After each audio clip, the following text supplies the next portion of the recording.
म्हणून मी म्हणतो चांगल्या पद्धतीने तुझ्या मुलीच्या बरं मी का म्हणतो का म्हणते सांग आता तू पोरगी देऊन दे आणि का घ्यायचे म्हणती अरे भरपूर देतो मागून मी काय अरे भरपूर कोणता राजाने काही जास्त काही लागत अर्धा हातपाट देऊ शकते राजा म्हणजे कुमार द्या का कुमार नाही का जमीन झालं नाही कुमार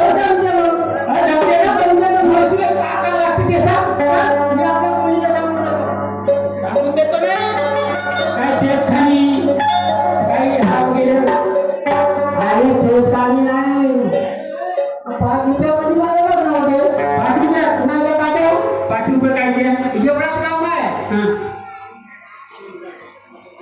अरे माझा लग्न तरी महाबळीचं लग्न तरी थोडासा सारखं नाही दोन नवरात्र होणार आहे का नाही तो म्हणे तोंडान तोंडभर बाबा मामाच्या नवऱ्या म्हणत तुझी माझी सरी जो नवरात्र होणारा हो तो माया माईच्या नवऱ्या म्हणणार बाबा बाबा बाबा तो सोयेल की पक्की तुझी माझी म्हणजे असं म्हणलं पाहिजे का असा मानाचा वेगळा संगीत तू तुझी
Happy